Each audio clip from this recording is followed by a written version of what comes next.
Well, greetings. Welcome to the Dividing Line. Here we are again. Still sort of trying to do the Colorado thing, I guess. I just really haven't totally unpacked yet. I don't have time to because we're headed off to South Africa a week from today. Actually, a week and 1 hour from today. So just bring the bags out, take the stuff out, put it back in, basically, is what we're looking at. So hard to really get into a rhythm or anything in that type of a context, but that's how it works. Not fitting right today either. Anyway, welcome to the program. I don't think any of the thunderstorms outside are going to hit us that might impact the electrical situation, but there are some big thunderheads out there. There really, really are.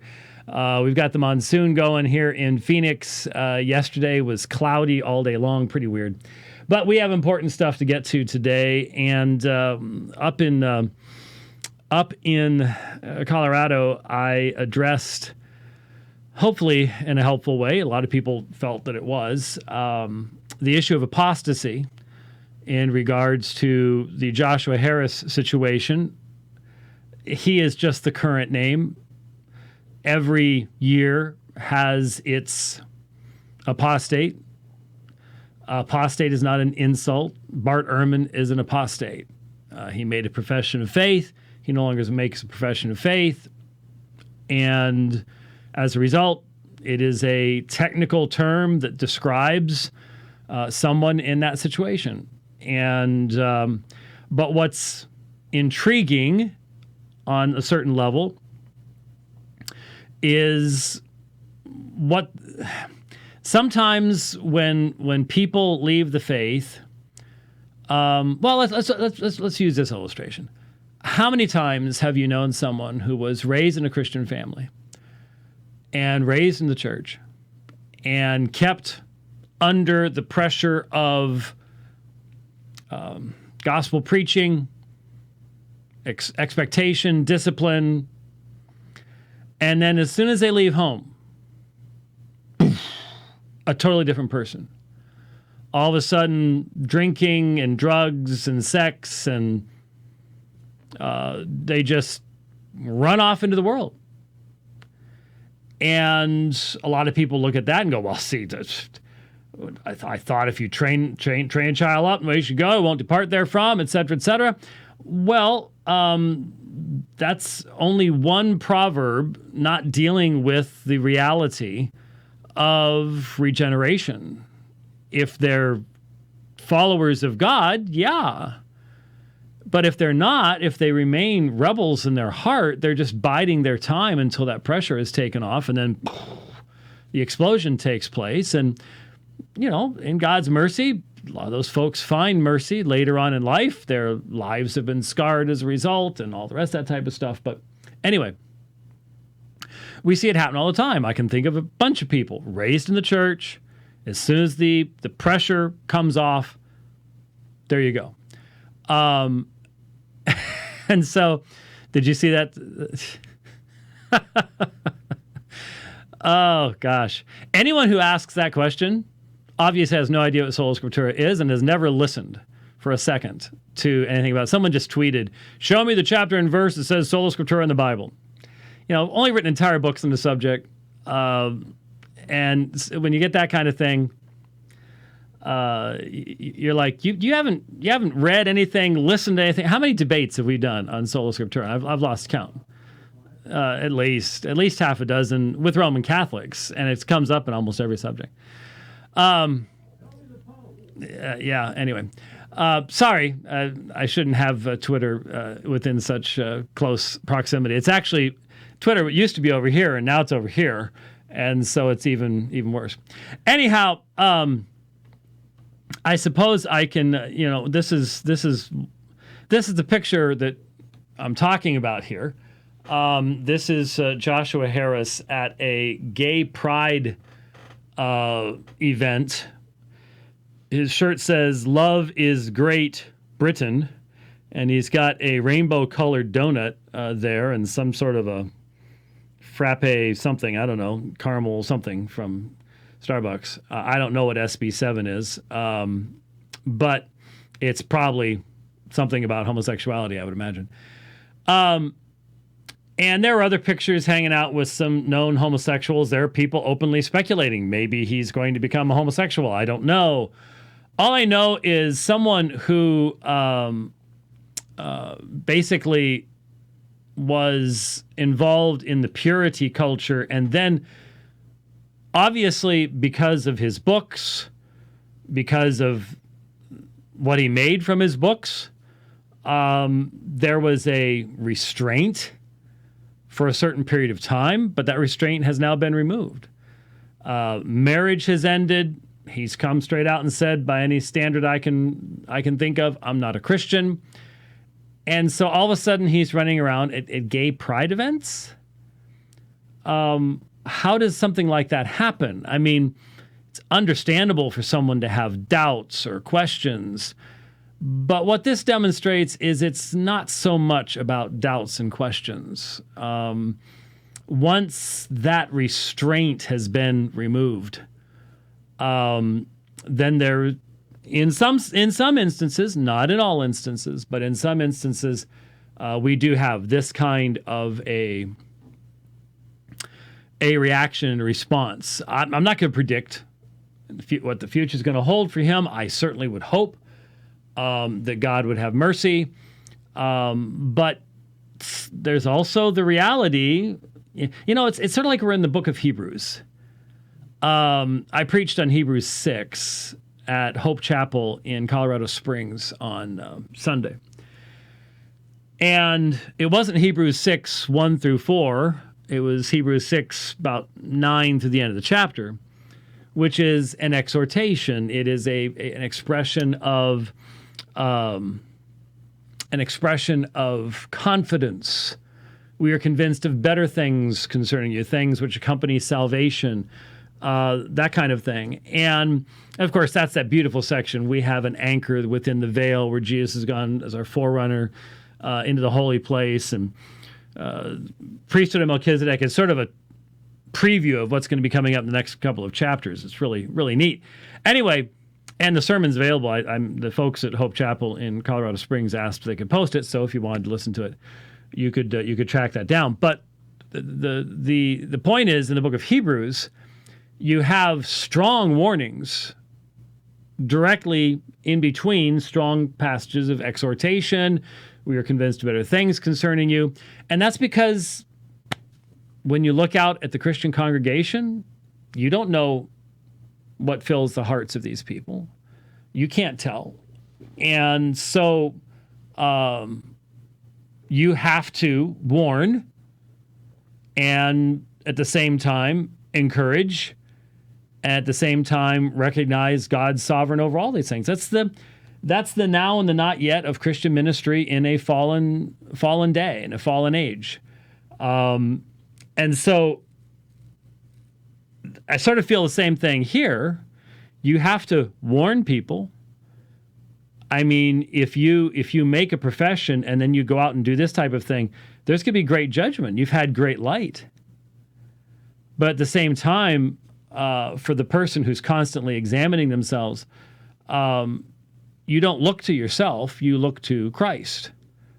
And of course, the question we're all asking, how can someone who ever really truly did that be running around these types of events now and saying these types of things, doing these kinds of things? It's sort of like someone sent me a link. I only watched a few minutes of it, but it was a Protestant visiting a Roman Catholic church down in Australia somewhere. I forget which city it was. And the reason I watched a few minutes of it is because I've been there, done that, got the T-shirt. I mean, I can't tell you how many people I've dealt with over the years who got enamored with paltry little things. Oh, look at the architecture. It's wonderful. And, just all the pomp and circumstances, and everybody can get dressed up and just all sorts of stuff like this. And that's when I go, look, if anyone can trade your belief in justification and the imputed righteousness of Christ for that kind of stuff, then every word you ever said about it, every song you ever said about it, every sermon you ever preached about it was nothing but hot air. Saving faith endures. And a true faith in that kind of divine truth is going to abide. And if it doesn't abide, it was never worth the air it took to utter the words. That's just the reality. So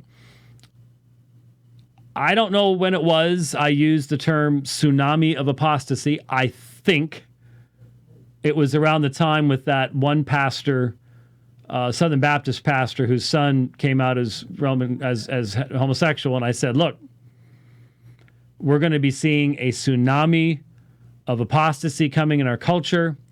The surface level type of Christianity that we have become accustomed to, it's not going to last what our society is going to be throwing at it. And so you're going to be seeing big names, people you've heard, people you've listened to. And if you don't have your focus in the right place, this is going to be a really difficult time for you. So I wouldn't be overly surprised to see something coming up in the future in regards to Joshua Harris that would just can't believe this could happen. Well, believe it. There is a very sobering concept in Scripture, in Paul. And I think Paul's behind the book of Hebrews. I think it's Luke's writing, but it's Paul's theology, it's Paul's teaching. So it's in both. About being given over. And there is no question that, Jesus speaks much of the judgment of Israel. And what's part and parcel of that? The amount of light. Don't take the amount of divine truth that you have access to lightly. We will be judged on the basis of what we have seen. What did Jesus say to Chorazin and Bethsaida? If what had been done in them had been done in Sodom and Gomorrah, they would have repented in ashes and sackcloth. The point being, here were people who were... God takes very seriously when he in his grace makes revelation, and then you close your eyes to it. You say, I hate it. I'm going to reject it. And that's a strong word to every single one of us. We have much revelation. We have much revelation. And we will be held accountable for that. We will be held accountable for that. Just quickly, I wasn't going to talk about this, but on the briefing this morning, Dr. Moeller was talking about Gillette, $5 billion. I can't even imagine that number. And yet they're going, well worth it. Well worth it. And then what do they do? What do they follow that up with? Another commercial with a transgender boy, in other words, a girl who's taking testosterone, so she's growing a beard, so she has to shave the beard with Gillette products. And that's supposed to, it's making me want to trade in my Harry's for a Gillette blade now. Sure, yeah, it sure is. But I mentioned on Twitter, the last things that this individual said was, I am transitioning and everybody around me is transitioning. And I thought that was just probably unplanned, but was just an incredible example of exactly what they want. They want societal transformation. They want an utter destruction of that now despised thing that mankind has celebrated forever, the gender binary. The beautiful reality that men are men and women are women, and I'm glad that that's where the division is, and it's a good thing, and it's a proper thing. And I mean, everything that we've been saying for years now was behind this. They're just now coming straight out and saying, yep, that's what we want. That's where we're coming from. You got it. And it's like many people in the church are like, oh, well, okay, maybe, again, we've just accepted the beauty of the gifts of God in the family, in fathers and mothers, and the man's role to protect the woman, and the nurturing role of the woman in raising the children, and the beauty of the family, and all the rest of that stuff. We just taken it for granted. And now it is under open, unhidden assault. Unhidden assault. And we don't know what to do about it. And we don't seem overly concerned about it, to be perfectly honest with you. It's so like, I don't know if I want to really go against the flow, and is it really worth it? What about your children? What about your grandchildren?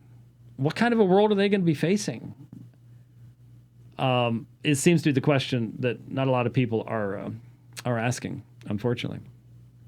Now, another thing, Dr. Mohler only has a certain amount of time. I get to expand on stuff. I think sometimes he wishes I had the amount of time. He had the amount of time that I have. But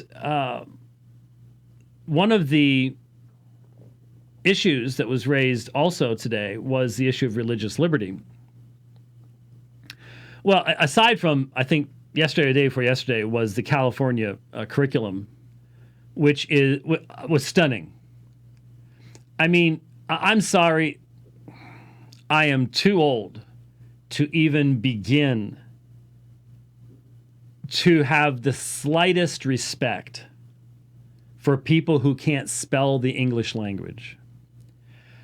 I will have no respect for scholars who want to misspell history to make a political point.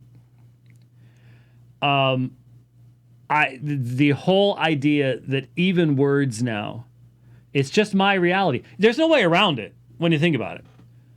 I mean, the fundamental purpose of any form of critical theory is to break down and destroy. So when you apply it to language, did any of you watch? I should have queued this up. Did any of you watch those clips from the Democratic Socialists? How are they winning if that's not evidence of judgment? I mean, the first one that came out was, this thing, because we might have people that are triggered by sensory overload.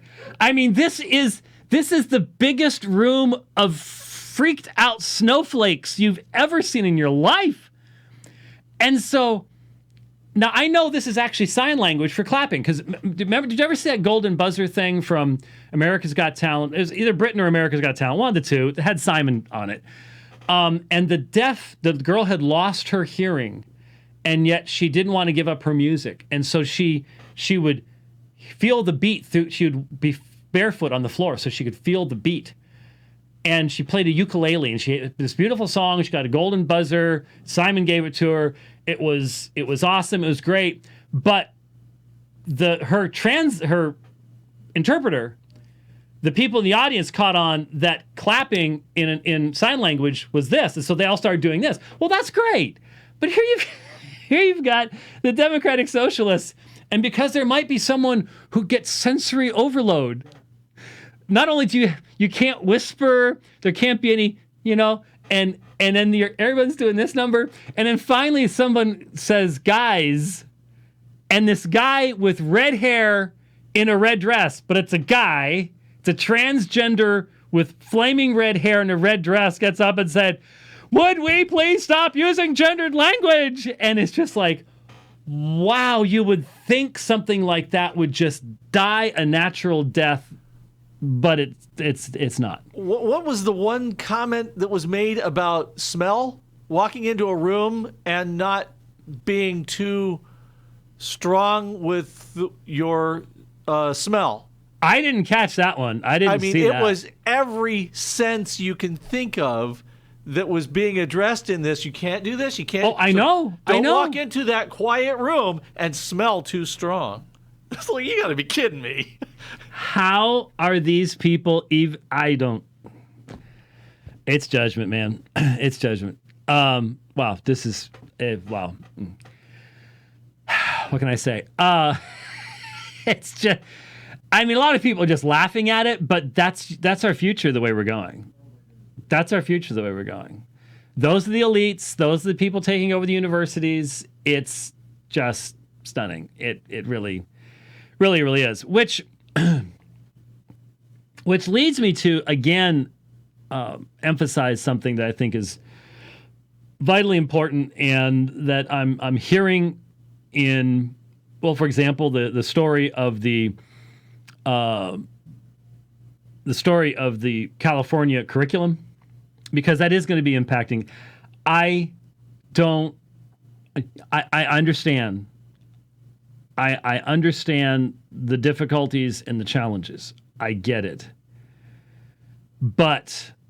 And I understand that in all probability, my prediction is within 10 years, public education will be mandatory. Look at the current crop of Democratic candidates and tell me that any one of them would hesitate for half a second to sign a bill that would come out of a Pelosi Congress and a Schumer Senate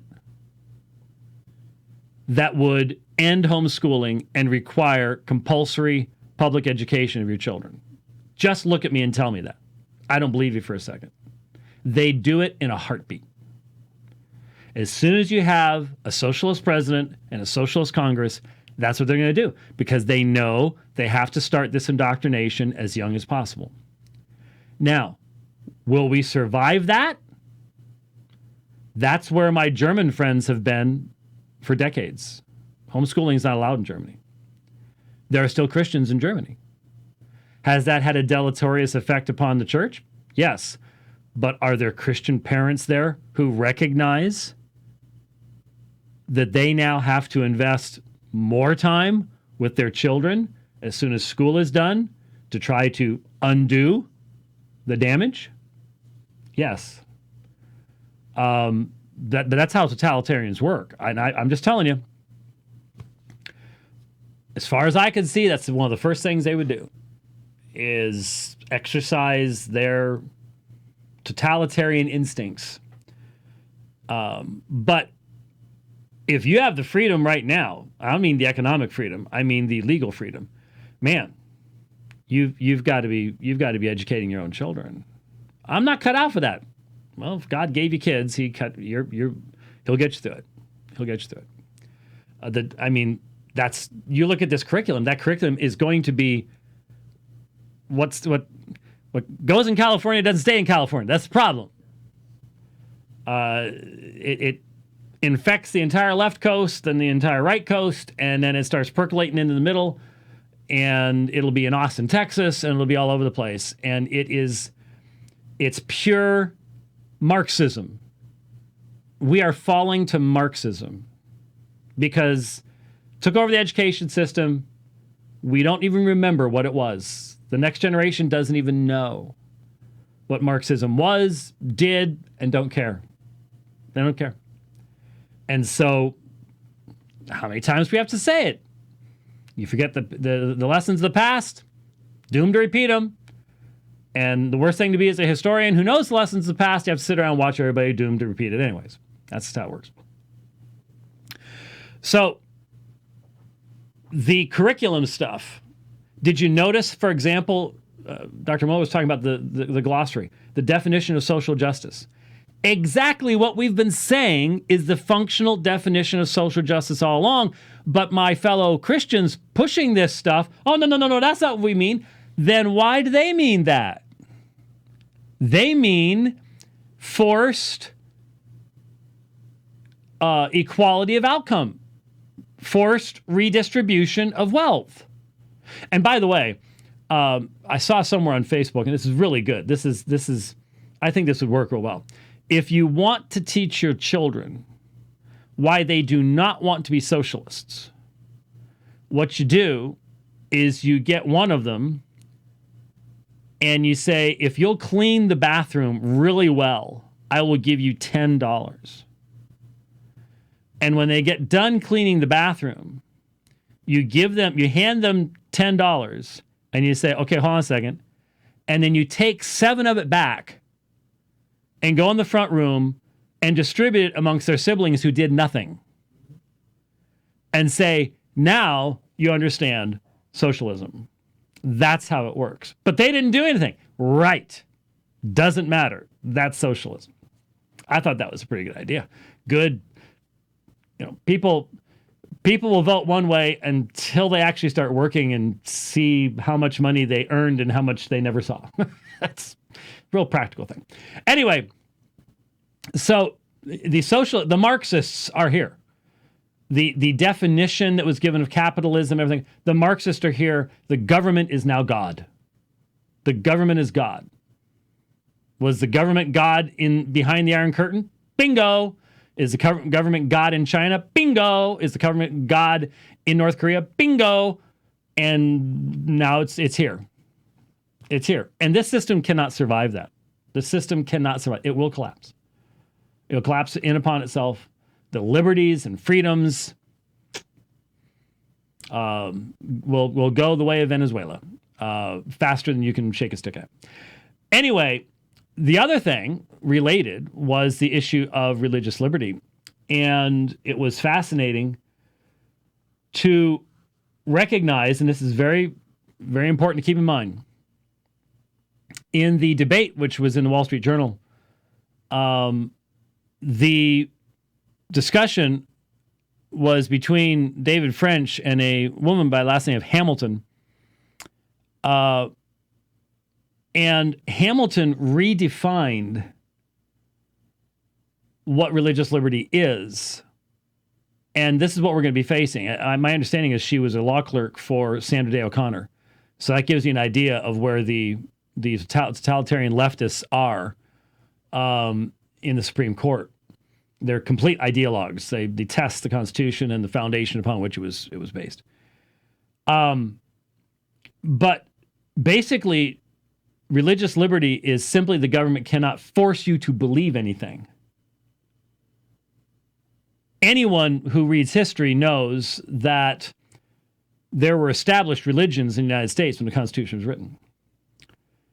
And the discussion was not to limit the states' rights to have established churches, but to say the federal government could not establish it. This had nothing to do with beliefs, had everything to do with worship, had everything to do with the practice demanded by your Christian religious beliefs in society. This is a necessary redefinition to get rid of the freedom to worship as you please and to have your religious beliefs impact any aspect of your life. So the government can take the ultimate role of authority and tell you how you are to behave, tell you how you are to live. In the privacy of your own home, you can think what you want as long as your thinking does not impact how you behave. Sound familiar? Winston, 1984. Here it is again.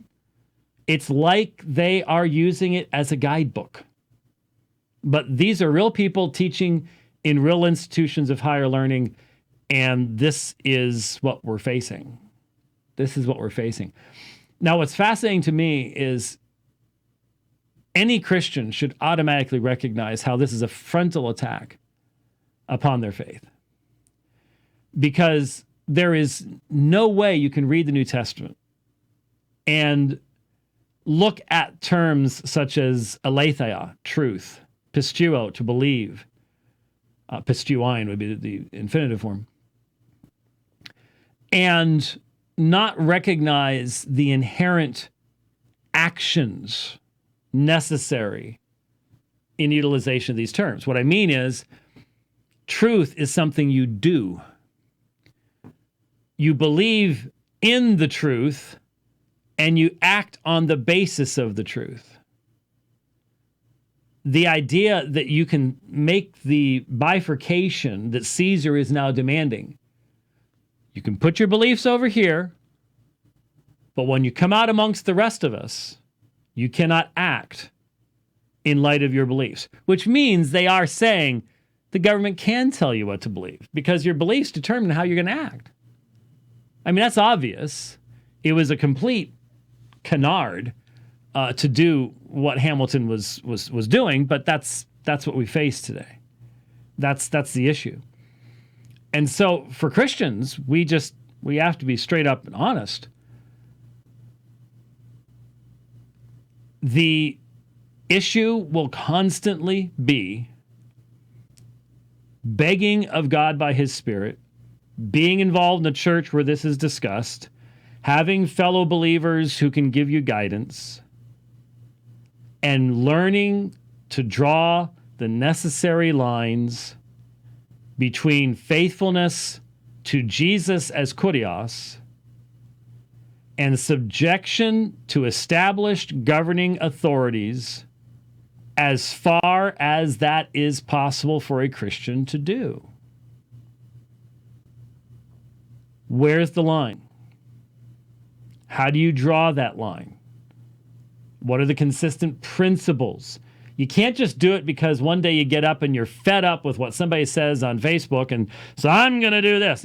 No, you have to, when you're brought before the magistrate, you have to be able to give a consistent testimony to the magistrate, which means you have to have put thought into this. And every church should be thinking about this. Every church should be talking about this.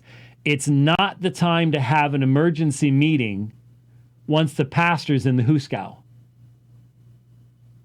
because the police have shown up and dragged him off for some type of alleged hate crime for something he preached from the pulpit.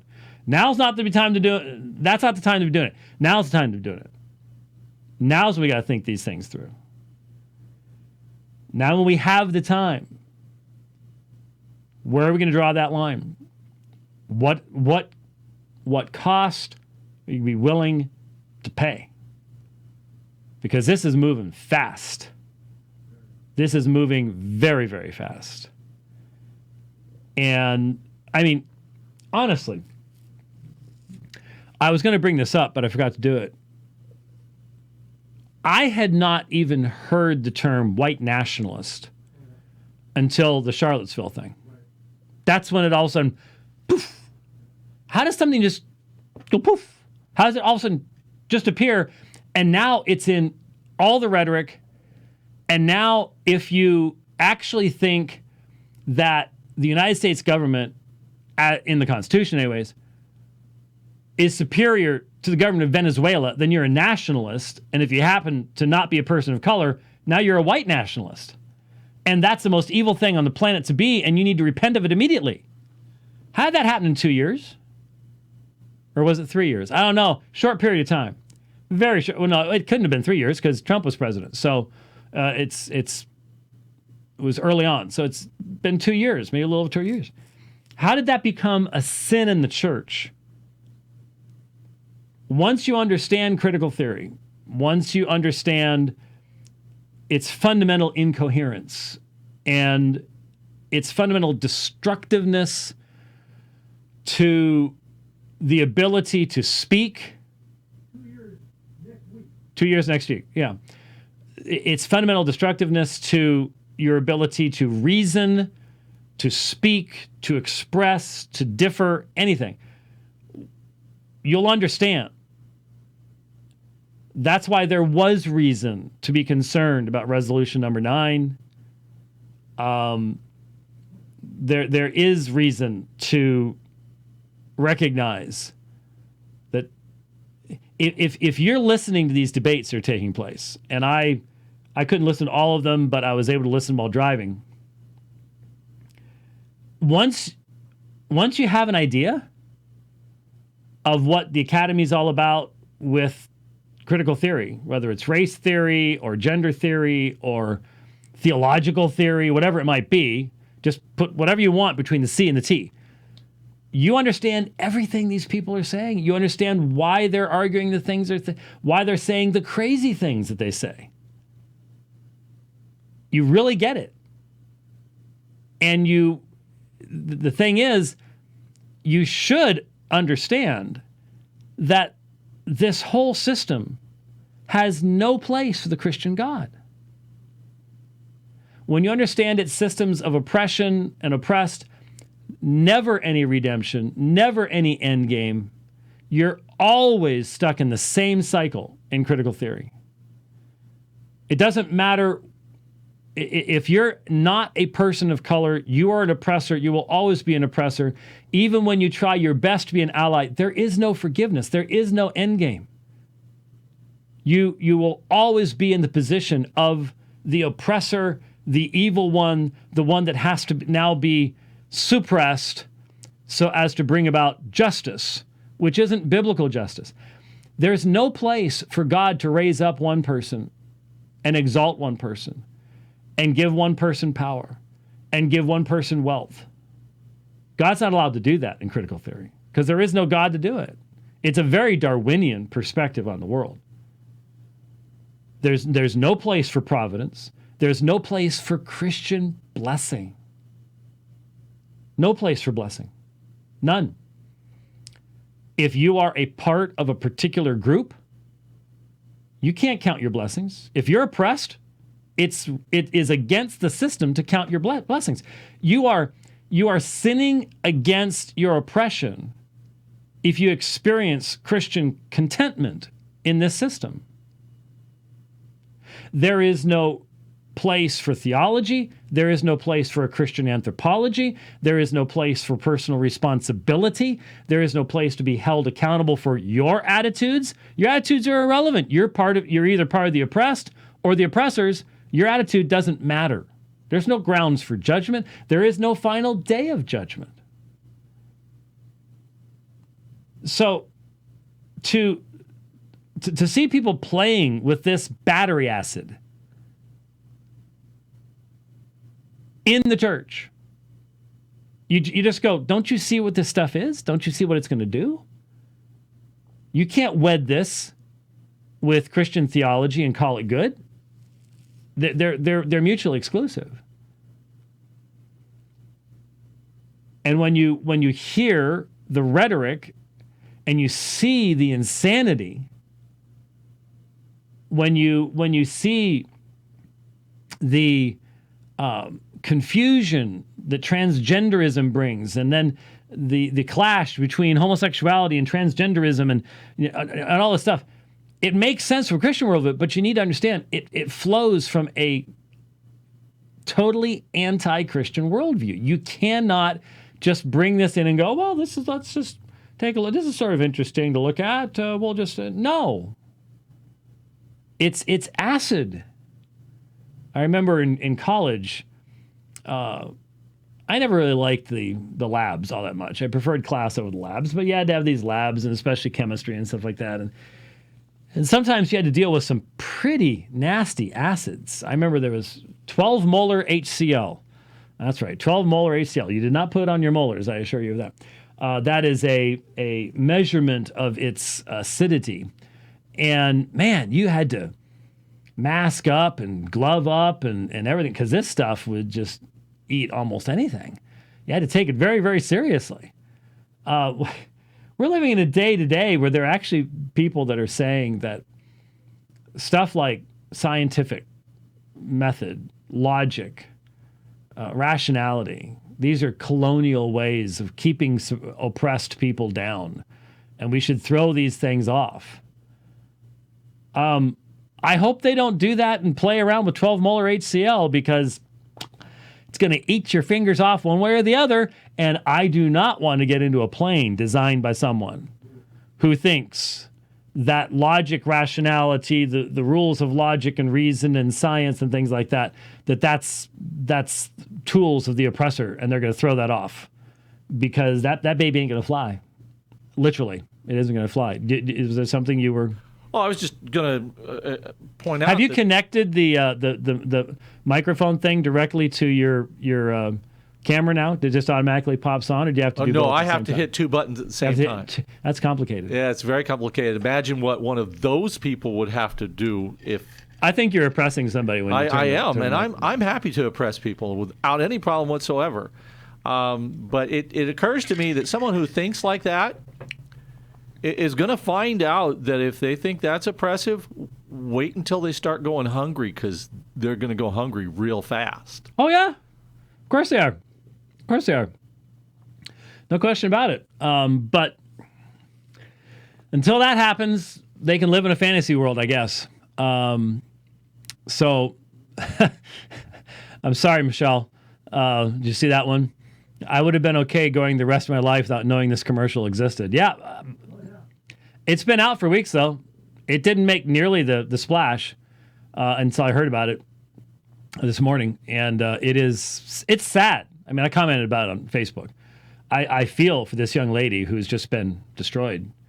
And I hold that woman's parents and this society accountable for the destruction of her entire gender identity. It's horrible. Anyway, okay, so what do we do about all this? I mean, what do we do in the church? What do we do in our society? I'm concerned about what my grandkids are going to face. I am concerned about what my great grandkids are going to face. What the church is going to be up against. I've mentioned before there are few topics that are less joy providing than this one. I hate politics. I've always hated politics. I'm not a particularly political person. Doesn't mean I don't have political views. But especially interchurch politics is oppressive to me. If you want something that's oppressive, we'll use that in the biblical term. It is joy stealing, depressing, heart injuring, relationship destroying. It takes a massive amount of energy and investment. Needs to be done because we are looking at a tremendous danger to the church, proclamation of the gospel, freedom to speak the truth. But that doesn't change the fact that it's ugly. We have to answer the question, is this happening for primarily political or spiritual reasons? There is no question that there are people profiting by this. There is no question that there are political motivations behind this. There is no question that there is money from inside and outside the United States seeking to fundamentally change the American culture. All of those things are true. But as a Christian, I have to look at this, and I have to look at the fact that when, we just celebrated the 75th anniversary of the Normandy invasion, or at least commemorated. I'm not sure that's something you can celebrate, though in a sense it was a celebration of the beginning of the end of the Nazi occupation of Europe. And I'd love to see if they have them available. I haven't looked. I keep forgetting to look, but I wonder if on eBay someplace there are people selling copies of the New Testaments that were distributed to the men who stormed the beaches of Normandy that had a letter from the president recommending to them the reading of those pages. I've seen one of those before. And 75 years later, that could never happen and would be considered a horrible act of government imposition of narrow-minded, bigoted religion, because that New Testament says things about homosexuality and everything else, and it was distributed to all the soldiers. How could they have done something like that? Well, 75 years seems like a long time to a lot of people, but if you study history, 75 years is a blink of an eye. I have to believe,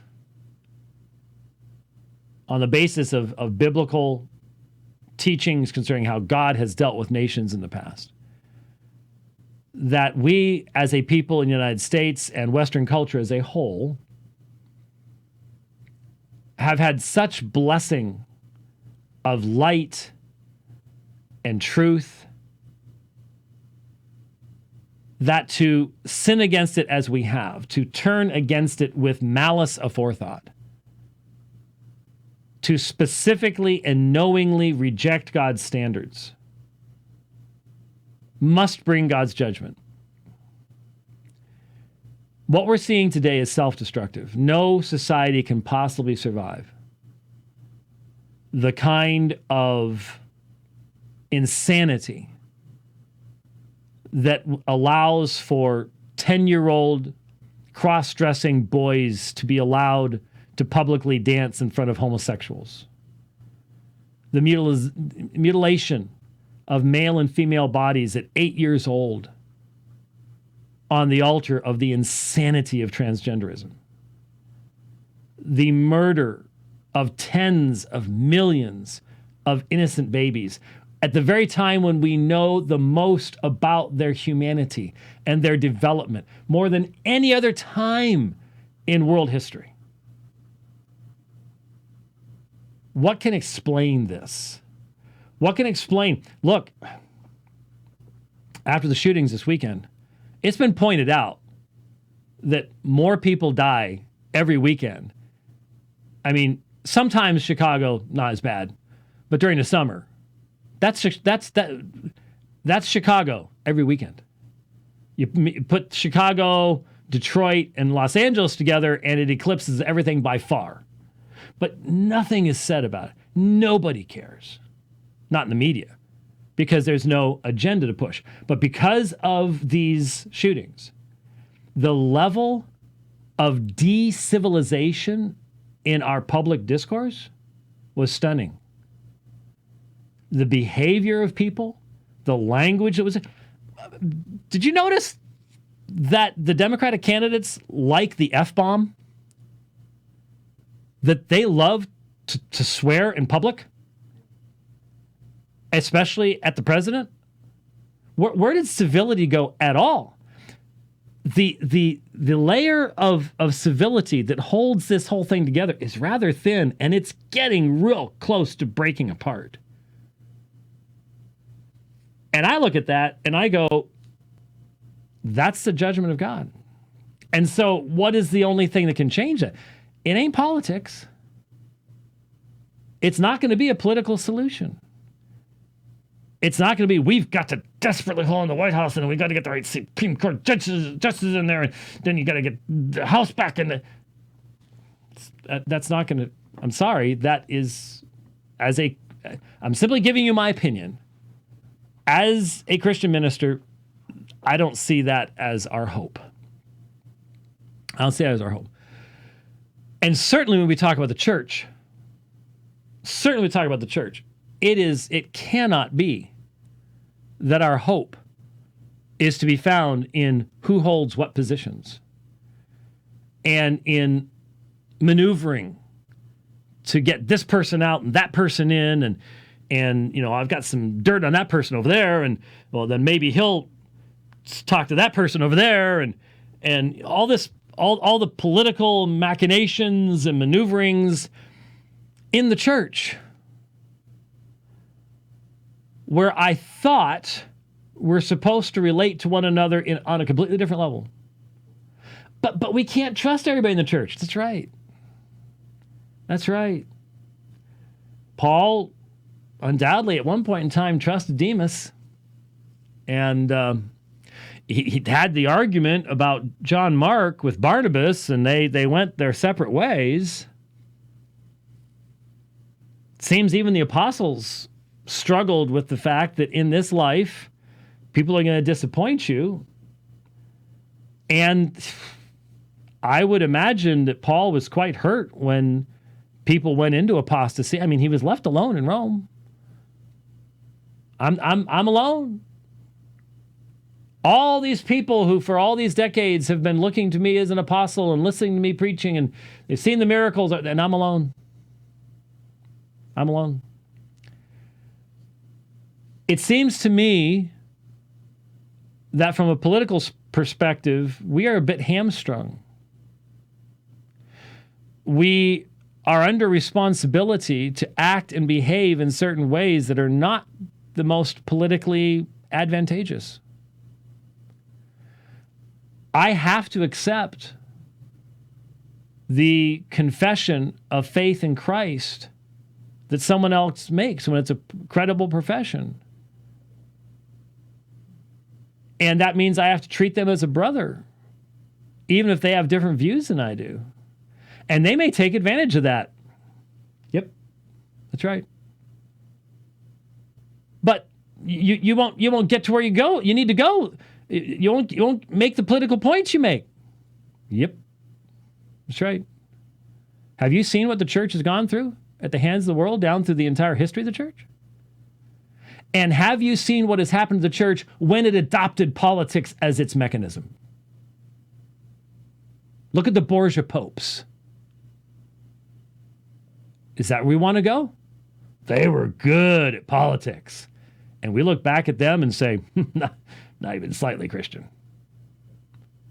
The temptation to grab hold of the methodologies of the church, of the state, of politics, of the world. Do we trust that Christ will build his kingdom as he wishes? Man, right now that's tough. Right now that's tough. You look at what's going on with nuclear proliferation, genetic manipulation. Oh my goodness.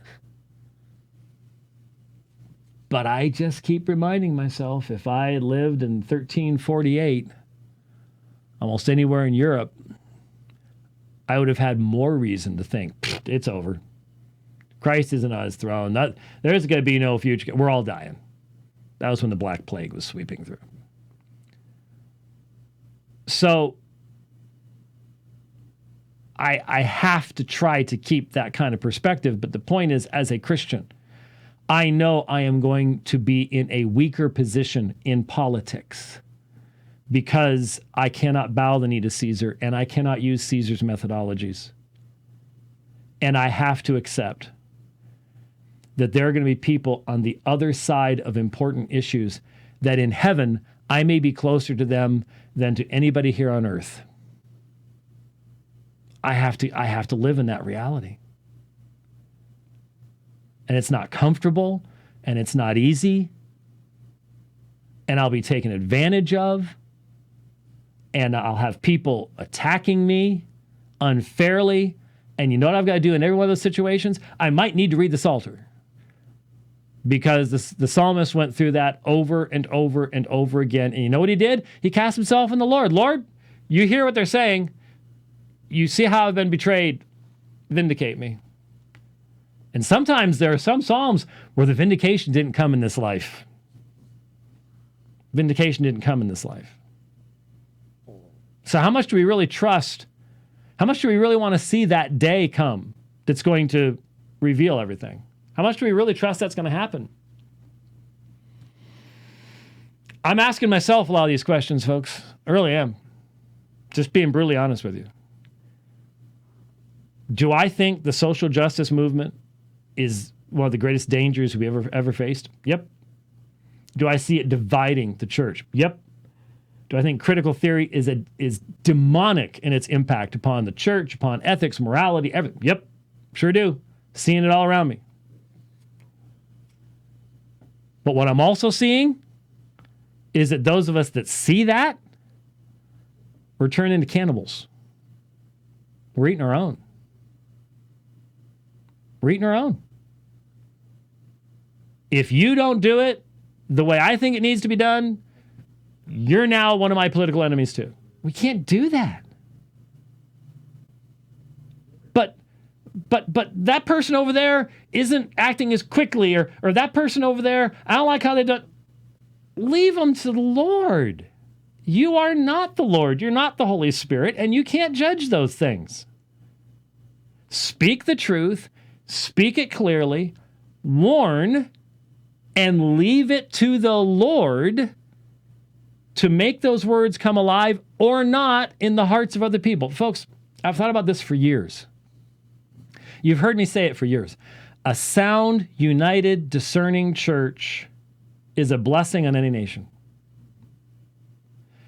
And if this nation is under the judgment of God and he's removing his blessings from this nation, then what we're called to do is to remain faithful where God has called us to serve, even if that is to our detriment and our damage.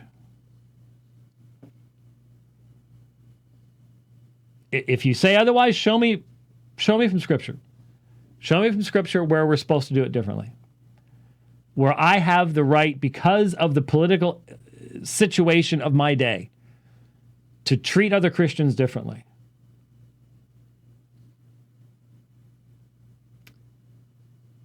So, this is a tough day. It's a tough situation. And I can only tell you what I'm convinced of. I can only tell you that I just simply can't buy into the importing of the politics of personal destruction into the Christian church. If the other side does that, and they are doing that, are you saying we can't fight back? Yeah, in the same way, we can't. We got to turn the other cheek. Leave it to the Lord. But they'll win. Well, whether they're going to win or not is not up to you and me. I believe in a sovereign God. I believe he's going to work out his divine decree. I don't know how that's going to work out in our situation. I don't know what the future is going to hold. But I can't change God's sovereign decree by adopting the methodologies of the other side. Do I see the other side using politics and using unfair attacks? And yep, I do. I do. Does that mean some of them may not be Christians? Yeah, but I don't get to judge that. I don't get to judge that. That's not my role. It's not my place. I'm not going to arrogantly say this is, if they are professing the same gospel, I'm going to push them on being consistent at that point. But I can't force them to dialogue with me. I can't force them to debate me. And I've got to leave it in the Lord's hands. But that's not enough. What do you mean it's not enough? It isn't salvation. If you're reformed, you're leaving the salvation of everybody in the Lord's hands. You obediently proclaim the message, and you trust the Lord by his Spirit to make that come alive in the hearts of his elect people. You trust him to do that. You can't trust him with this other stuff. That's what I'm saying to myself. You can't trust him with that other stuff. What did Paul say about going to court with other Christians? Just let yourself be defrauded. This life isn't long enough to bring dishonor to Christ's name by going in front of the unbelievers. Let yourself be defrauded. What are you going to lose? You might lose your house. You might lose your reputation. Is the Lord not enough for all of that? Man, there's a lot of people just chafing right now. Show me where I'm wrong. Show me where I'm wrong. There's a reason why the phrase Machen's warrior children came into existence. So we have to stop cannibalizing each other. And if there are people out there who are clearly opposed to this sudden lurch to the left, but they're not moving as fast as you, or they still think that this person over there or that person over there is okay, but you think they're not, man, you're going to end up on an island by yourself. Leave them to the Lord. Pray for them. I mean, I just really honestly have to ask, most of us that are involved in this battle, how much time have we spent truly praying? Not only about it, and I don't mean praying imprecatory prayers either. You know, break the teeth of my enemies. That's pretty easy to do. But actually praying for the people that are on our side, that claim to be Christians. Lord, open their eyes. And Lord, if I'm not seeing something, open my eyes. But let us live in peace with one another as we stand for the truth. Let us make sure we're drawing the lines in the right place. Lord, please deliver us from cannibalism. Let us not destroy one another. But the stakes are too high. Jesus knows what the stakes are. And he calls us to fidelity. He calls us to faithfulness. He calls us to not compromise. But he also calls us to seek to be at peace with all the brethren. And until you're ready to become the person that decides who is and who is not brethren, that does put you at a disadvantage. And that day, that great day, will show that you did what you did out of obedience to Christ's command. And if it cost you, don't you think he can recompense you? But it may not be in this life. It may not be in this life. So speaking of those lines, along those lines, a week ago, 2 weeks ago, this coming Friday, we did a program from Colorado. And while I was driving up to Colorado, the Founders trailer dropped. And I didn't get to be a part of all the that took place. Like I said, at that time, I heard about it at a gas station in Grand Junction, Colorado, I think is where I heard about all the controversy was coming out and everything else. I remember, and I can see the picture in my mind, in 2006, that debate in Lynchburg was supposed to be 2006, if I recall correctly, with the Canner brothers. Yeah. And of course, it didn't happen. We've learned all about the backstory since then, and who pulled the plug on it, and the whole nine yards, and how they covered it over, and it was all pure politics then too. But some of you may recall that we did a conference. And I think that was the same year that I debated Spong, wasn't it? Because it seems like the same room. Yeah. The room reminds me of that.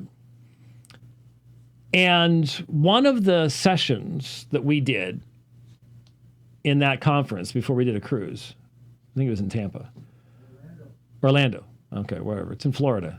See, that's the problem with Florida. They have no mountains, so you never know where you are. Same thing with Texas. That's why I couldn't live in either one of them. Because if Orlando had different mountains than Tampa, then I'd know which one I was in. But that's the problem. Anyway, that's how I realized where I am. Just look at the mountains. Tom Askell and I did a session, and we recorded it. It's still available. I think it's still available. Basically what we would have said to the Liberty students that we didn't get to say because they sabotaged the debate. And I remember very, very clearly how Tom Askell wanted to make sure not only that every answer he gave that evening was gracious, but there was no aggression on Tom's part at all. I was by far I was using the stronger language between me and Tom. I was the more aggressive between me and Tom. And that was in the back of my mind as I watched the trailer, This is founders. I'm thinking Tom, maybe Jared, putting this together. And I'm just thinking, what would Tom do? What would Tom's purposes be here? And my full assumption is critical theory, social justice. This is what's coming in. That's what Resolution 9 was all about. That's what it's all about. So why distract from that? Why let anything get in the way of dealing with the real key issue? And that is the need to warn, first, Southern Baptist churches, but other churches beyond that context, that this intersectionality thingy is not just some tool. And that's why I thought it was just absolutely insane that there was anything purpose of that. I mean, it's fuzzed out. I didn't even know who it was, but that's crazy. Because I'm thinking Tom's doing this. Shortly after that program, and I talked about a bunch of stuff. I spent about 5-6 minutes on why I thought that was just insane.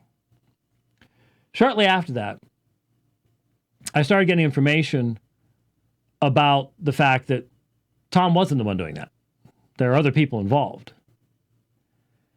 And once I got in touch with them, then I started learning all sorts of things that I knew nothing about at all. At all.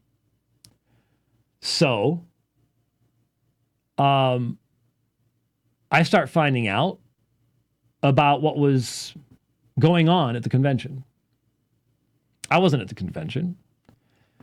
And when we had Tom Buck on to talk about it, none of this came up in that conversation. But evidently, there was a bunch of conversation going on about the lawsuit that I only heard about a few days ago. You yesterday? Let's see. Lawsuit involving Matt Chandler's church. And it was yesterday, the day before yesterday, before I had any clarity as to timeline, who is involved with what. No earthly idea what any of this was about. And wouldn't have gotten any idea from that clip, from the trailer either, to be perfectly honest with you. That's the other part of it. But evidently, there is a lawsuit going on. There's a Boz Chividjian, who I know nothing about. And he has some group that does sex abuse cases that Rachel Denhollander has said good things about. I've heard it said that they're, hooked up in some way. I don't know, but that's what I've heard. And that there's another group, Ministry Safe, that was the group that evidently there was some problem in Matt Chandler's church. And Ministry Safe, they hired Ministry Safe. But they're being sued by the other group. And I'm not sure why. And no one I've heard can tell me why is this, what's going on? Why is this lawsuit taking place? So what happens is Rachel Denhollander makes all these comments about mistakes that have been made at Matt Chandler's church, and I guess he wasn't even going to be there. I guess he flew in within 24 hours. Yeah, he was on sabbatical. And responded point by point to the accusation. So this was what, I guess if I had been there, I would have heard about all this. But the point is, as the interviews are taking place, this keeps coming up in the interviews. I had no idea. So what happens is starting, when was it? I think Toby Sumter's blog article was Wednesday of last week. I'm just trying to remember. I read it on my phone at the Echo Lake Lodge while eating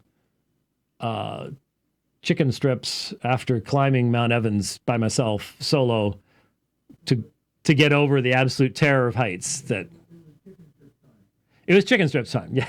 Yeah, I just love Echo Lake Lodge. Anyway, so that would have been, I did that on Thursday. So that would have, I think it'd come out the day before. So I think it was Wednesday. So Toby Sumpter comes out. Doug Wilson was saying some things. And before all of this, what I had found out was the editing was done by Chocolate Knox. Now, let me be very, it doesn't matter how clear I am about this. Some of you are only going to hear some of my words, and then I'm just going to go. And then others are going to hear the other words, and then I'm going to go. There's no way to win on this one, no matter how hard I try. I talked on the phone with Chocolate Knox Monday. Let's say Wednesday, Monday. And the reality is, he said to me, Dr. White, I'm still going to love you even if you want to punch me in the nose. And I'm like, Knox, I'm going to love you too. And I may still try to punch you in the nose. We'll see. This is a situation where I'm going to try to transcend social media because social media doesn't do real well with Christian brotherhood, okay? So I'm going to lose a lot of friends when I say, and see, I'm already getting people saying, no, you're not right about that. No, you're not. No, there's something. I'm sure there are 47,000 little details here, there, and everywhere. That's the whole problem. So much of this stuff is political. Well, then there's this thing over here, and then there's that thing over there. And some of these folks, I don't even know. I don't even know what's up. Yeah, well, I've got people saying, your info isn't right. Well, no, but it doesn't say anything about it. Anyways, I'm not even sure what that is all about. Yeah, I do need to stay on track. I really appreciated Knox's attitude. We talked about this, and we're perfectly fine to say we disagree with one another about this particular issue, and that is whether that should have been inserted or not. And I've been straight up front in saying, look, maybe there are issues to be addressed here, but I don't see how they're related to actually communicating anything about the social justice movement or critical theory. I've heard the attempts to make the connection, and they seem exceptionally strained to me. I don't see how any one video, called a synodoc or whatever you want, that is any shorter than the last Avengers movie could ever possibly, I didn't see the last Avengers movie, I just heard it was really long, could ever possibly meaningfully set the stage in talking about the conservative resurgence in the Southern Baptist Convention or anything like that, meaningfully define social justice, cultural Marxism, intersectionality, all the rest of that type of stuff, and then somehow provide a biblical response to all those things that would be meaningful, mainly to Southern Baptists. This is a Founders production. And at the same time, somehow wed all of that to a discussion of sex abuse scandals and differing methodologies focused upon church or victim or whatever else, which seems to be the big brouhaha in the comments that I've heard. How do you connect all that stuff together? And what I said was 99.9% of the energy that could have been produced by the trailer was wasted on something that's not going to end up being in the video at all. So all the stuff, is there reason to be dealing with the other subjects out there? Is there reason to ask the question, should Christians be suing other Christians over methodologies or whatever all that thing is? Sure, yeah. But that's not what this video was about. At least that's not what it presented itself to be. And by the way, I know the title is By What Standard? The reality is you could raise any subject and tie it to that title. You could raise any controversial subject in the church today and connect it to that title. So I get it that in the minds of some, oh, it makes perfect sense. Let's tie this all together. From my perspective, if you had asked me, I would have said, you're nuts. I did say you're nuts. I said it's insane to address this issue in this context, in this way.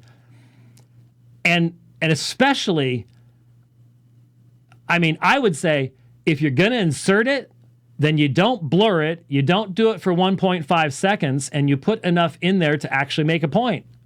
I mean, if you're going to go there, then go there. It was the fact that you didn't go there and make a point that created the whole problem in the first place. So I'm not saying that anyone is untouchable. There is, by what standard? Biblical standard. And so you can be a victim of all sorts of things. That doesn't make you an infallible interpreter of Scripture and doesn't make you untouchable. I get all of that. No question about it. But it just never even crossed my mind. When I saw it, I don't know who that is. And the vast majority of other people don't know who it is. And even if they did, the only thing they knew in that context would not have given them any context to understand what the issue was. And so, well, it's been pushed back. Well, but trailers aren't supposed to do all that stuff. Well, look what it did. Look what it's done. And by the way, let me say this. I'm very thankful. I can't imagine how difficult this time has been for Tom Askell. There was a death in the family and all the rest of this stuff, but the pressure must be just absurd. And I pray for his health, spiritual and physical. But Founders has been damaged by this, and I really appreciate that when a number of the board members resigned over this, that Tom allowed them to write their reasons out and posted them. And I don't appreciate that there have been people who attacked them for having the convictions of that. This is the cannibalism I'm talking about. It goes both directions. We can't do this. We've got to stop this. I mean, I respect those men for taking the stand they did, and I respect Tom for posting openly their own explanations. I mean, how many groups would do that? Not many. Not many. So, I love Chocolate Knox. I love Toby Sumter. I love the Cross Politic guys. We had them on. We did not fully agree. We clearly don't fully agree on paedobaptism. We don't agree on the issues related to the debate that Doug and I had, nature of the covenant, issues like that. Doug and I have done multiple debates now on the textual issue. Would love to do more in the future. But some of you have lost your minds every time I have said, wow, did you hear what Doug Wilson's nailed that one right there? There is a level of maturity I'm calling for that allows us to disagree with one another while still professing our love for one another and being thankful that the Lord uses a bunch of really messed up people to accomplish his purposes in this world, myself included. So I screwed up. I was totally wrong, didn't know what the background was, couldn't have known what the background was. And there were a lot of other people that had the exact same conclusions. But let me say something to those of you just crowing about that. Did you have the information I didn't have? Did you know about the lawsuit stuff and stuff like that was going on? And if you didn't, then I still have to ask a question that I asked 2 weeks ago. Why automatically assume the worst? Why automatically jump to those conclusions? I mean, sometimes conspiracy theorists get it right, but most of the time they don't. So why I was operating on the assumption of what I knew, not only of the context, but of Tom Askell and what I expected from Tom Askell. I was wrong that he was that involved. I didn't have all the chatter about the lawsuit stuff and everything else that goes along with that. And even if I had, I still would have, if I had been asked, and I told Chocolate Marxist, I said, if you had asked me, I would have told you, you're nuts, don't do it. Because look what it's resulted in. So it's been removed. You have the statement from founders, not only about that, but about the resignations. And so the real question now becomes, where do we go from here? Is there some way to, in some fashion, ask that we affirm those who make a profession of faith in the Lord Jesus Christ, preach his gospel, believe his word, and recognize that the enemy is a concept and a system that guts the Christian worldview. And there are even Christians who've been deceived by it. How are we going to snatch them out of the fire? Or are we going to spend all of our time beating each other up while they burn in the fire? How do we do it? It's going to take grace. It's going to take us being willing to not look down on brothers because we think we're right. We think our methodology is right. We think we need to do it this way. Well, if the Spirit of God doesn't lead everybody else to that same conclusion, then what are we going to do? Are we going to continue the cannibalization? Or do we make the strongest case we can, plead, clothe our exhortation to our brothers and sisters with love and mercy and grace? Or do you just whip out the 9mm and start shooting? I mean, amongst believers, that's just not an option for us. We will be destroyed. We've got to operate within the only context that's been given to us, and that's grace. That's grace. It's not an easy line to draw. It's not an easy line to draw. And so, once again, love everybody that's been involved with this. Can I say that I deeply appreciate the contributions to the promotion of the gospel that have come from many different people? Can I say that I appreciate that Thabiti Anyabwili has stood with me in years past and spoken the gospel plainly in regards to Muslims? Can I say that anymore? Without being shot out the window?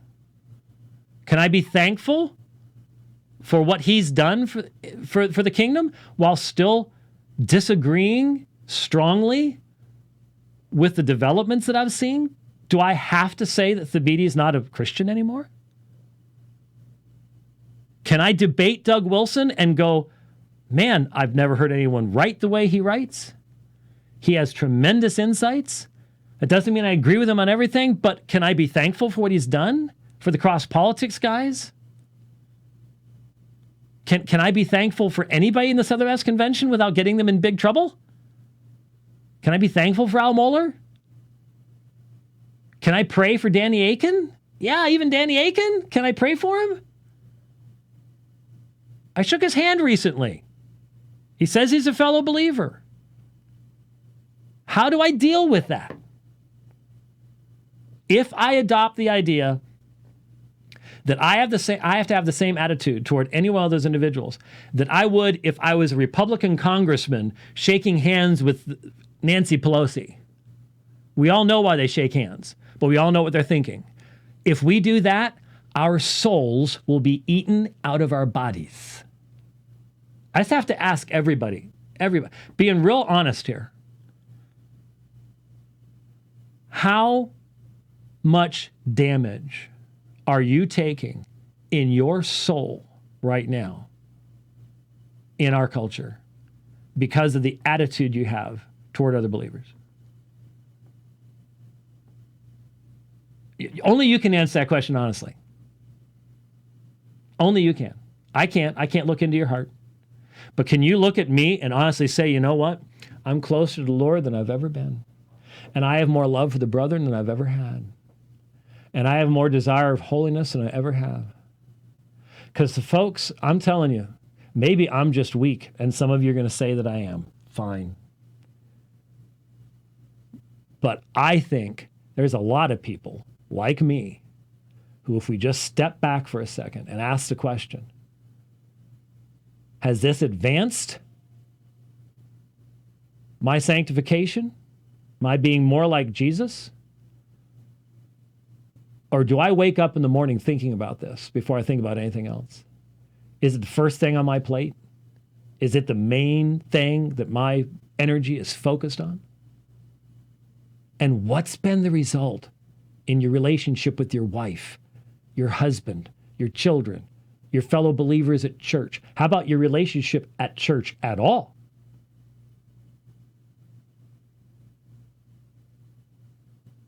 What about it? What's the cost? What will the cost be? Christ is in control of his church. He calls us to proclaim his lordship. I am not for a second saying that we should compromise on any of that. But I'm saying I can't think of a time in my public ministry where we have needed more wisdom. And I don't think social media has helped us with wisdom. I think the fact that we respond to things far too quickly, and we have to, because politically, there's only a certain window open, you see. But in the olden days, time was allowed to pass. Reflection, conversation with more mature believers changed everything. It changed everything. It's so easy at the keyboard to dismiss the brotherhood. You can't experience, okay, I'll take that back. You can't experience a certain level of brotherhood electronically. Yeah, but that's not the natural way. You need to be able to look in people's eyes. There needs to be that connection. And so I'm going to say what sounds utterly contradictory. I stand firmly for the truth of Scripture that is utterly denied by critical theory and the social justice movement. I see it as destructive.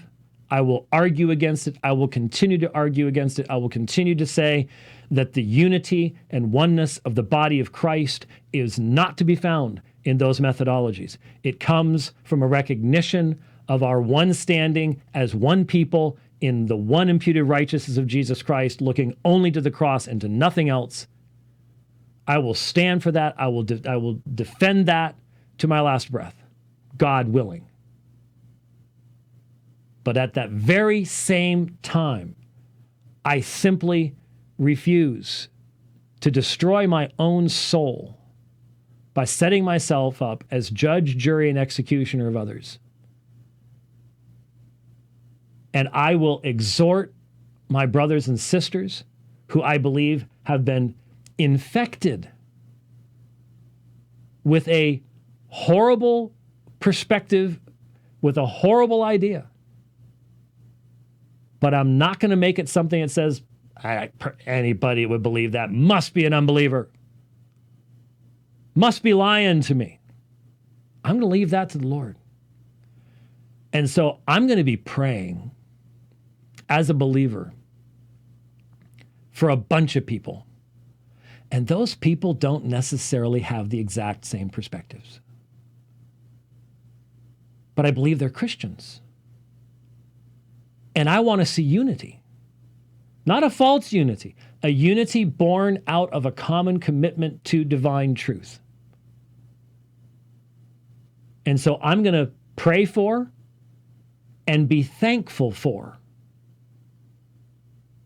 more men than many of my friends would want me to be thankful for and pray for. And so, yeah, I'm thankful for Doug Wilson and Toby Sumpter and Chocolate Knox. They're not shocked that I think this was a real bad move, because I've disagreed with them on other things too. We're big enough to love each other. I'm thankful for Albert Mohler. And you may not like what directions he goes or the speed he goes or anything else, but I'm thankful for him. I've learned so much from him. You might say, you're being naive. I think we're called to trust and then leave the rest to our Lord. Leave the rest to our Lord. I am thankful for Tom Askell and Founders and Jared and Sovereign Nations, and Tom Buck knows that he is a troublemaker from Texas that I love deeply and is one of the best brothers I've got. Obviously, deeply thankful for my fellow elders at Apologia. And they have more close connection to Toby and the other folks up there than I've ever had. But we had a long discussion about this. And I said, look, guys, I've got to say what I've got to say, and I'm going to say I love.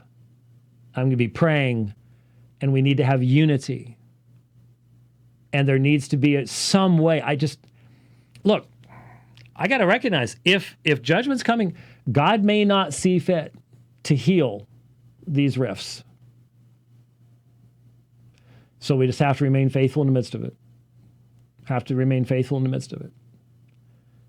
But I am calling for those of us who are standing on this side, we've got to stop the cannibalism. We've got to stop eating each other. Because cannibals tend to sort of lose their own souls in the process. I don't want us to win a political victory and lose our souls in the process. And I'm concerned that that's going to happen. So, to everybody on our side, let the other side rage. Be slow in your response. Be prayerful in your response. Can you imagine how different social media would be if you made the amount of time that you spend arguing with people 1/2 the amount of time you spend praying for people online? What kind of a change would that make? It'd be huge, wouldn't it? We've got to admit that would be huge. And are we really so convinced of our own importance that we would think that lost time would somehow mean the turning of the tide? Who are we trusting? Where do we think the real power here is? I don't know. But I hope you can tell I'm really concerned about what I'm seeing. So, for all my critics, I face planted 2 weeks ago Friday. So for all of you who say James White never says he was wrong, I didn't know. I didn't have the background. Still don't have all the background. Doesn't change the fact that I feel like it was a really unwise move and it's caused major damage. It's caused major damage. That I don't think is really even arguable. But having said all that, may I please exhort everyone, just because you disagree with somebody, if they're a fellow believer, you've got no grounds to hate them. You got no grounds to hate them. And you critics, you got no grounds to hate me. unless you're just simply going to dismiss me as a Christian. And some of you do that. And I'm not going to return that favor. I can't do it. I'm going to leave it up to the Lord. I'm going to leave it up to the Lord. He has a way of making all these things work out. And in fact, the reality is that great day is going to demonstrate. It's going to demonstrate. So I'm going to leave it. Time is going to bring out the facts. Maybe not in this life, but eventually. The only thing I can control, folks, is my motives. I need to have the right motivation.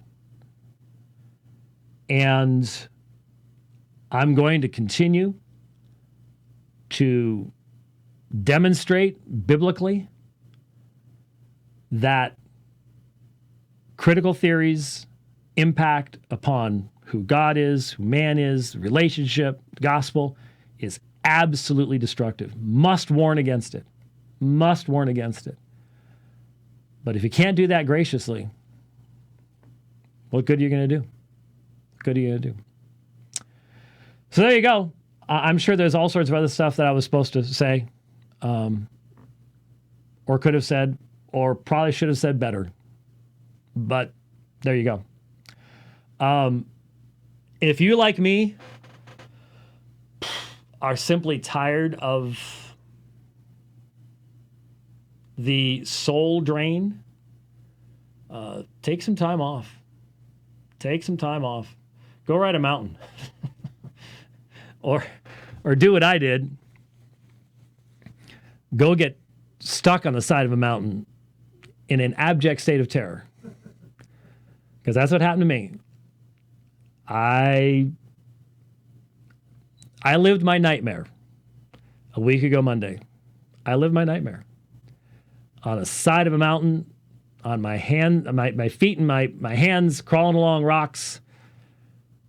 When if you could have seen the 7-year-old little boy at the top of the Washington Monument when my parents first took me up there, the windows, the top of the monument, have you seen those little slits? They're this big. You could not shove somebody out of that if you tried. I was plastered against the inside wall. I could not even get up to that window. Couldn't even. I just get me back in that elevator. Get me out of here. That's when we came down the Apache Trail at 11. My parents took me up the Apache Trail. I was on the floorboard of the car. I couldn't look out the windows. Okay? So what happened was my friends took me up that not knowing how absolutely terrified I am of heights. And they had to watch me go through my nightmare for an hour. But I decided that night, I can't let that stand. So without telling them, I only told Kenny. KG, you know who I'm talking about. I changed all my plans for Thursday. I didn't tell them. I just left early in the morning, drove up there, and I did it solo by myself in an hour less than I did it before. And beat it. Now, does that mean I'm going to start doing free solos up Yosemite? No, not by any stretch of the imagination. But I beat it. And I just couldn't let it stand. I had to, so that's what I did. So maybe that's what you need to do. Because I'll be honest with you, during the toughest part of that climb, I was not thinking about any of this. It was completely out of my mind. Was there something you wanted to add? Oh,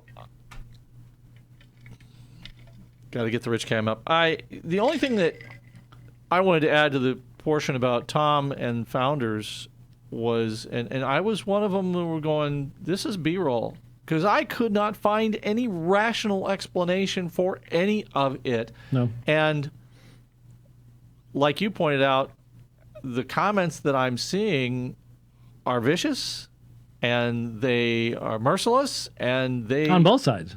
Yes, and they are, from everything I could see, all based on speculation. Yeah. And I'm trying to back everybody away from the cliff and go, no, this got to be B-roll. Come on, let's. Nobody wanted to have anything to do with it. No. And And people have said there was bad communication. Yeah. There was. Oh, there was. There's no question about it. You find out after the fact of like, who? What? Right. I never in my wildest dreams would have put those two groups together at all. So, but for that, at the same time, I go, when you're in battle, and we are in a heavy sometimes there's friendly fire duty battle here, and the guy on the front line makes a big mistake, and he starts doing something that nobody else back in the back, it doesn't make any sense. Yeah. And in this situation, I look back over the last few weeks, and I see a whole lot of friendly fire going into the back of Founders and Tom. And for all the mistakes that they've faced up to, I exhorted on Twitter late last week of, come on, folks, let's take a look at the fact that, you know what, one of our own is down. And in a lot of ways, they stumbled, and now we've complicated it by shooting at them. Well, and at what point do we stop ourselves and help them up? Yeah. Well, and not only that, it just, for me, it has distracted from what they wanted to do. And that's, I think the enemy got a big-time foothold here. Yeah. In all of this, because guess what? We've got this major enemy coming at us in all kinds of different forms, but all of it is CRT. And this took every bit of our attention away from that battle and away from that focus. And in that regard, they won. And that's where you're forced to do only one thing. You got to step back and regroup.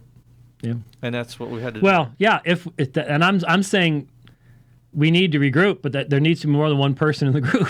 Well, absolutely, and that's really ultimately it. It's that grace and love thing. Yeah. Well, you don't. When you regroup. You don't scatter. Yeah. And everybody goes their own way. You've got to regroup and get focused again as a group. Yeah. And that's what you're doing here. Well, there you go. We went real long because I knew that. And like I said, there was probably, I think I mentioned on Facebook, I've been thinking about this for days, and there was probably 20 statements that I came up with on bike rides or runs or whatever that thought this would be really good, and it just went. So just let me reiterate as we close off. Let's stop cannibalizing one another. The issues are real. Chocolate Knox, love you too. Toby, we disagree on the wisdom of that insertion. We disagree on textual issues too. Still love you. We can still, we ought to plan a program sometime in the near future just to demonstrate that we can disagree about these things and still love one another. Pray that all of us, the best that any one of us can do is to act in such a way that when we stand before our Lord, He who knows the hearts will know that we did the best we could with the knowledge we had in a faithful fashion in His service. And that we did desire to create peace with the brethren. We desired to live with fellow believers in a way that demonstrated the love of Christ amongst us, as much as it depended upon us. And that's a tough phrase. And that's a tough call. And not everyone's going to do it the same way as everyone else. I understand that. That's why I love my Presbyterian brothers, though we have such a strong disagreement on baptism. You would think we could get it all figured out, but that's the world we live in. That's where we are right now. And so there's a summary. I better stop there because it's 3:45. So I do not have any earthly idea what the future schedule looks like. What? Well, I leave Wednesday for South Africa. So Tuesday looks good. Please remember South Africa. I've got multiple debates, all sorts of presentations and stuff. Some actually related to this, so at least there's some crossover at that point, but others not related at all. And straight back into the work. So thanks to all those who've made it possible for me to get down there. And then we've got trips after that. Australia, London, all sorts of stuff coming up this fall. It's going to be really, really, really busy. But thanks for your support. We'll see you next time. God bless.